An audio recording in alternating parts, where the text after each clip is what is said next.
Tem uma coisa que é um método que eu falo de branding, que depois, olhando tudo, claro que tem vários fundamentos, se a gente for ver, mas para mim, o que funcionou no meu branding é um método que eu chamo de NATCE, até. NATCE?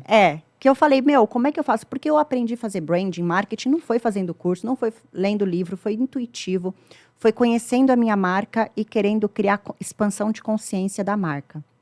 Então, primeira coisa foi eu querer ter vários pontos de contato.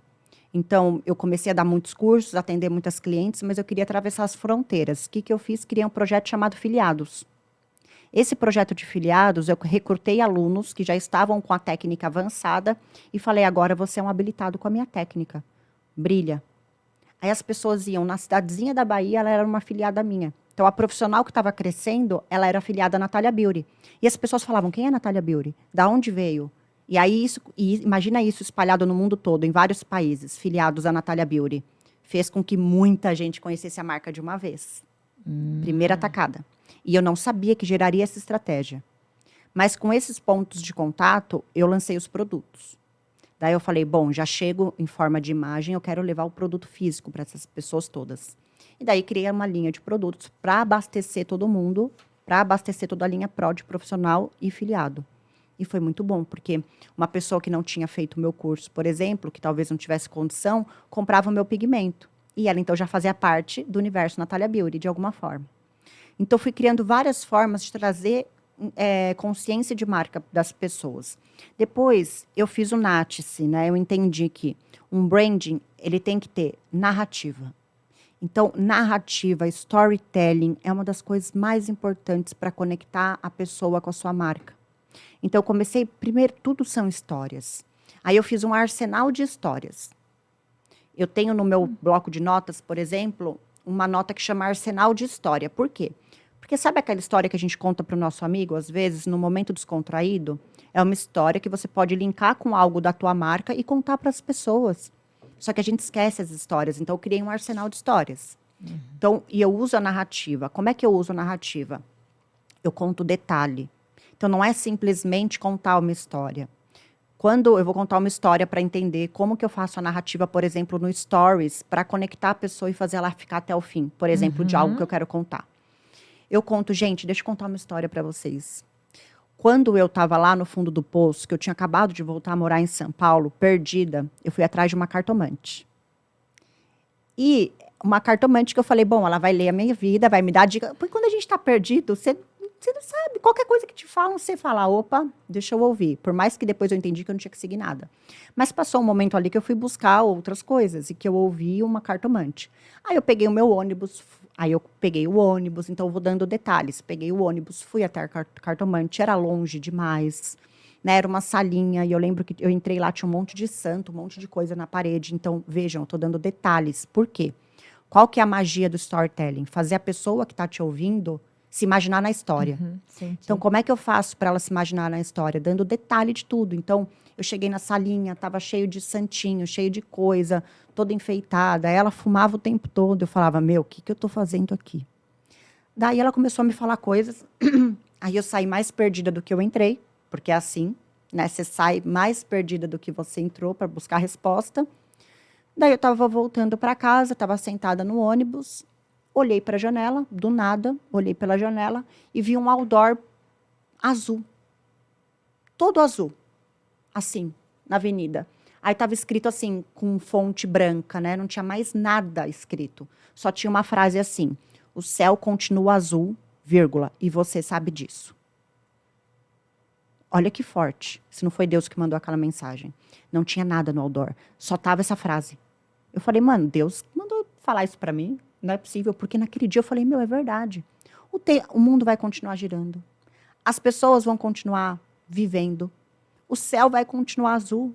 E, mano, não adianta o que está acontecendo na minha vida, a vida vai continuar acontecendo. Eu não vou parar o mundo não vai parar para eu resolver meu problema.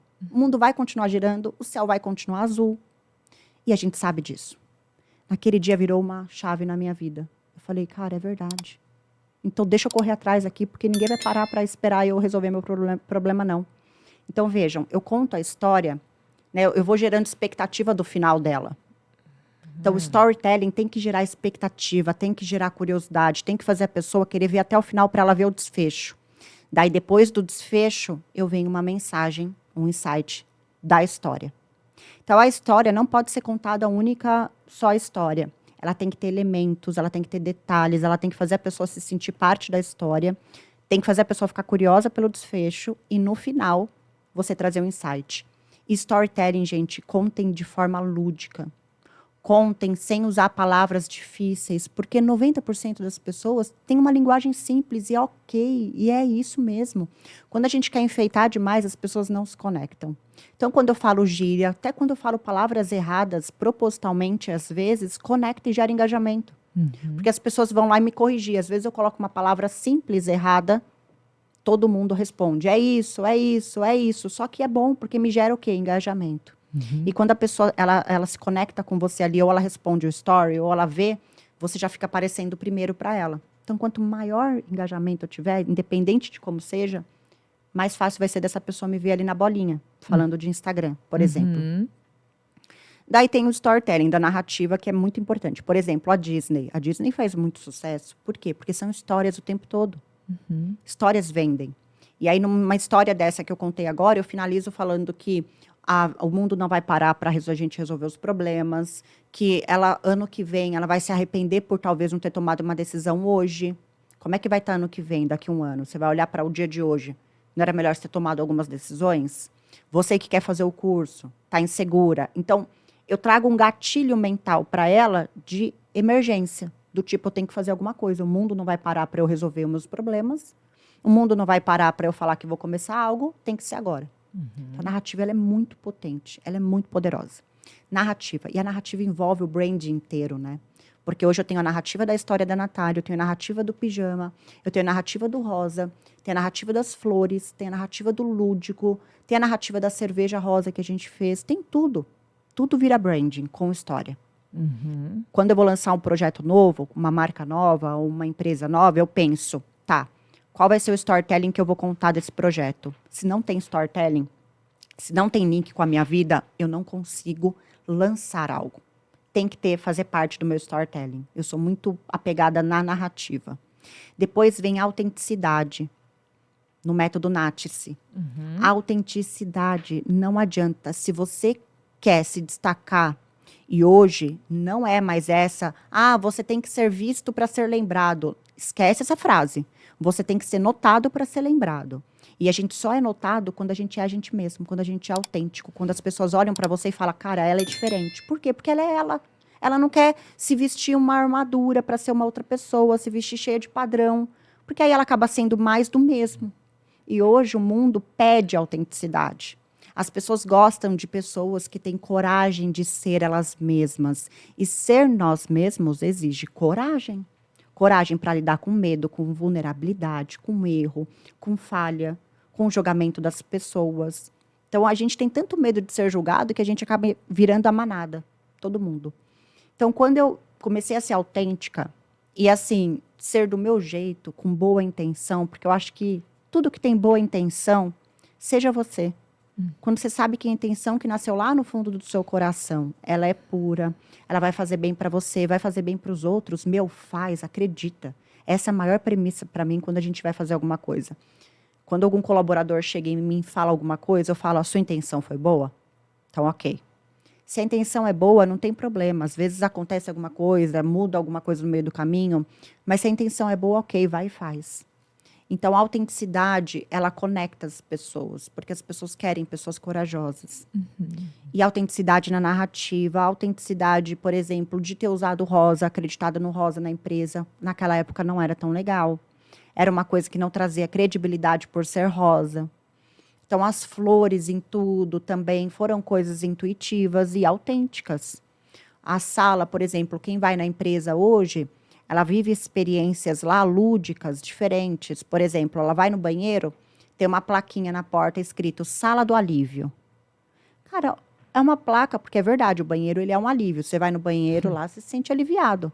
Então, eu comecei a trazer meio que para a placa, falando de placa de porta na empresa, eu comecei a trazer a sensação para o nome da placa. Então, qual a sensação que a gente tem ao ir no banheiro? O que ele causa? Alívio. Então, virou sala do alívio. Quando a pessoa vai lá fazer um procedimento, é uma mágica, ela fica mais bonita. Então, sala da mágica. Aí, de curso, na universidade, a sala de aula, sala da transformação. Ou sala do duendes e fadas, que é onde só entra colaborador. Eu não sei o mood que eu entrei. Eu ia dizer, de onde vem tanta inspiração? Cara, Para onde você olha? Quem te inspira? então, deixa eu te falar uma coisa. Sabe o que eu entendi? Que o segredo da criação, né, da criatividade, está em sermos crianças. Uau! Criação e criança. Por quê? Porque a criança, ela é livre, ela não tem julgamento, ela não tem padrão, ela não tem medo. É a gente que vai colocando ao longo da vida dela os nossos medos, as nossas frustrações, as nossas crenças. Mas ela é livre e corajosa. O que eu fiz? No meu fundo do poço, eu me resgatei com a Natália da Essência. Sabe aquela criança que vai vestindo os padrões? Então, eu meio que rebobinei a fita da minha vida. Me peguei lá em alguns momentos da infância para resgatar a Natália, lúdica, criativa, porque toda criança é criativa. Porque ela não sabe das coisas ainda todas. Então, ela cria coisas diferentes. Aí eu comecei a me resgatar com essa essência e eu entendi que eu tinha que despertar nas pessoas a criança delas. E que se fazendo isso, eu ia gerar uma memória afetiva nela poderosíssima. Então, tem estratégias para despertar a criança nas pessoas. Um exemplo. O cheiro que mais lembra a infância, isso é comprovado, é cheiro de terra molhada. Então, tem essência de cheiro de terra molhada. As plaquinhas, sala da fada, da mágica, volta à infância, porque a gente em algum momento parou de acreditar na magia da vida. Então, as pessoas lembrarem que existem fadas, duendes, claro que depende da imaginação de cada pessoa, mas eu trago num sentido bonito, da magia mesmo, do bem. Então, as pessoas, elas se conectam ali com a essência delas, e a criatividade vem muito disso.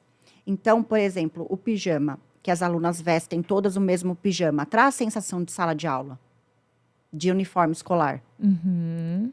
Elas fazem experiências lúdicas ali, elas dançam Xuxa, com a música da Xuxa, que na época da infância nossa marcou muito. Elas fazem cartas dos sonhos, elas enterram o papel para enterrar o medo e nascer o sonho, que é uma florzinha, é um papel de semente. Olha essa dinâmica, que linda. Uau, essa Chama florescer. Flow, porque tudo é flow, criei uma linguagem, e virou florescer de florescer. Eu dou um papel para elas que elas não sabem que é um papel semente. Então, elas escrevem os medos de um lado, os sonhos do outro, aí eu dou um vasinho com terra para elas e falo que agora elas vão plantar. E que plantar, né, a gente tem o ato de colocar uma semente na terra, a gente ia ter 2 sentidos naquele momento. Enterrar o medo, regar o sonho, para florescer os nossos sonhos. Então, elas enterram, mexem na terra, aí elas colocam a intenção de estar enterrando, rasgando todos os medos, né? Elas estão se livrando deles e enterrando na terra. Só que elas vão regar com boas intenções a partir dali. Colocar a água com boa intenção, lembrando do sonho, lembrando do que elas querem, vai nascer uma florzinha, porque o papel é de semente. E quando nasce a florzinha, é como se estivesse nascendo os sonhos delas juntos com elas. É muito poderosa essa dinâmica. E isso foi tudo nessa vontade de fazer as pessoas voltarem a ser criança. Quando eu entendi que a criatividade tem a ver com sermos crianças, eu falei, eu preciso destravar isso de forma indireta.